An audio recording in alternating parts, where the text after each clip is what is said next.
بابا سعدی رحمت اللہ علیہ نے بعض باتیں بڑی فکر انگیز لکھی ہیں. فرماتے ہیں ایک صوفی کو یہ زوم تھا کہ میں بڑا نیک ہوں، عبادت بھی بہت کرتا تھا، رات بھر قیام میں اور ذکر میں گزار دیتا تھا، لیکن صبح اٹھتا تھا تو لوگوں سے کہتا تھا بدبختو ساری رات سوئے رہتے ہو، ماشاءاللہ فقیر نے تو ساری رات عبادت کی ہے.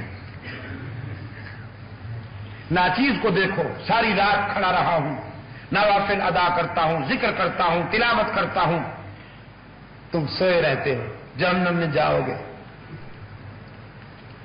40 سال عبادت کی، اللہ نے فرمایا تیرا ایک بھی سجدہ قبول نہیں، تجھے بڑا زوم ہے اپنے سجدوں پر، ہم ساری عبادت تیرے منہ پہ مارتے ہیں، جاؤ.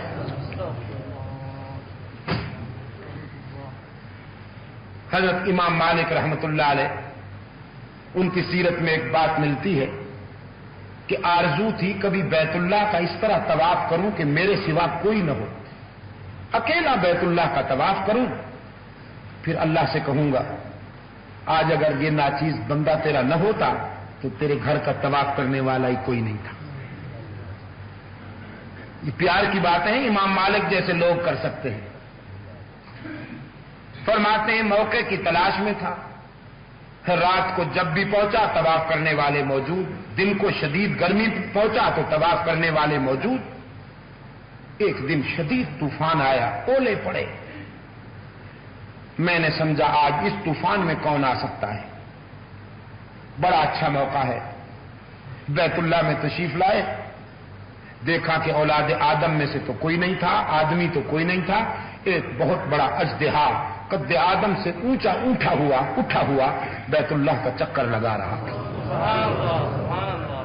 اور حق تعالی نے فرمایا مالک میرا گھر تمہارا محتاج نہیں ہے، اگر کوئی انسان نہیں تو کائنات کا ذرہ ذرہ میری تسبیح میں لگا ہوا ہے.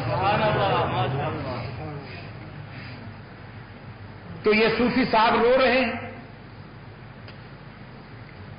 ہچکی بندھی ہوئی ہے، پھوٹ پھوٹ کر رو رہے ہیں. کسی پوچھنے والے کو بتاتے بھی نہیں کہ کیا ہو گیا. ایک بے تکلف دوست نے بہت زیادہ اصرار کیا کہ میاں بتاؤ تو ہوا کیا. کہنے لگا 40 سال عبادت کی ہے، ایک بھی سجدہ قبول نہیں ہوا، ساری عبادت منہ پہ مار دی گئی، اتنے بڑے نقصان پر نہ رو. وہ دوست کہنے لگا پھر جب 40 سال عبادت قبول نہیں ہوئی تو کب تک ٹکریں مارتے رہو گے، رند بن جاؤ، مزے کرو، چھوڑ دو اس کا در. جب قبول ہی نہیں کرتا، زندگی کتنی باقی رہ گئی تمہاری، رند بن جاؤ اور مزے کرو. اب بظاہر تو یہ تھا کہ صاحب قبول نہیں ہوئی عبادت، لیکن میں کہتا ہوں قبول ہو گئی تھی، اس لیے اللہ نے اس موڑ پر ہلاکت سے بچا لیا. فرمانے لگے توانی ازاں دل بپرداختن، توانی ازاں دل بپرداختن، دانی کے بے او تما ساختن. رو رو کر کہتا ہے یہ کیا کہہ دیا تو نے کہ اس کا در چھوڑ کر چلا جاؤں، پھر یہ تو بتا کے جاؤں کس دروازے پر. وہ تو میرے سجدوں کا محتاج نہیں، وہ میرے قیام کا محتاج نہیں، وہ میرے ذکر و فکر کا بھی محتاج نہیں، اسے میری عبادت کی ضرورت نہیں، ضرورت تو مجھے اس کی عنایت کی ہے. اگر اس کا در چھوڑ جاؤں تو کہاں جاؤں. اس کے لیے تو تسبیح کرنے والے بھی بہت ہیں، کائنات کا ایک ایک ذرہ اس کی تسبیح میں لگا ہوا ہے. بوقت سحور آنسو بہانے والوں کی بھی کمی نہیں، دامن پھیلانے والوں کی بھی کمی نہیں. سجدے کرنے والوں کی بھی کمی نہیں، لیکن مجھے تو کوئی در بتا۔ نہیں، ایسا نہیں ہوگا۔ یہ محبوب ہی ایسا ہے کہ خوش ہو یا ناراض، لیکن اس کا در نہیں چھوڑا جا سکتا۔ سارا دن روتا رہا، رات آئی، پھر آنسو کی برسات میں اللہ کے در پہ جھک گیا اور کہتا ہے تنگ دستی کے جو عالم میں گھبراتا ہوں، پردرے غیر پہ جاتے ہوئے شرماتا ہوں، ہاتھ پھیلانے میں محتاج کو غیرت کے العالمین، جب تیرا ہوں تو پھر تیرا در چھوڑ کر کہاں جاؤں؟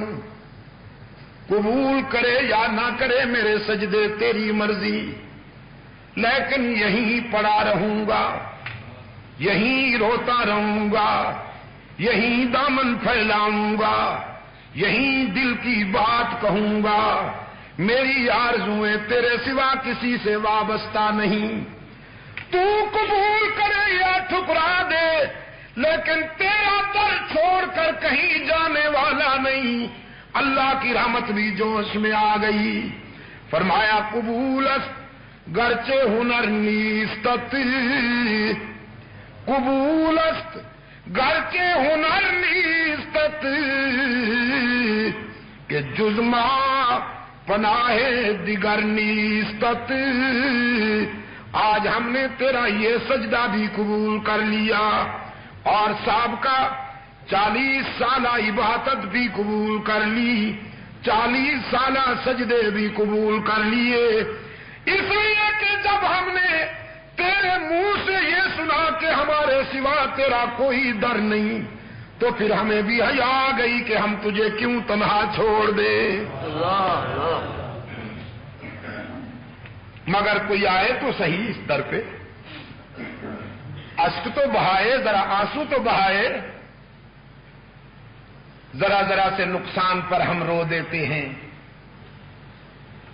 مالی نقصان پر رو دیتے ہیں، عالی نقصان پر رو دیتے ہیں، لیکن عاقبت کے نقصان پر ہمیں رونا نہیں آتا، اللہ سے مانگنا نہیں آتا۔ اللہ کے رسول صلی اللہ علیہ وسلم نے فرمایا کہ 2 قطروں پہ جہنم کی آگ حرام کر دی گئی ہے، ایک شہید کے جسم سے ٹپکنے والا خون کا قطرہ اور ایک گناہگار کی آنکھ سے ٹپکنے والا آنسو، ان دونوں پر جہنم کی آگ حرام کر دی گئی۔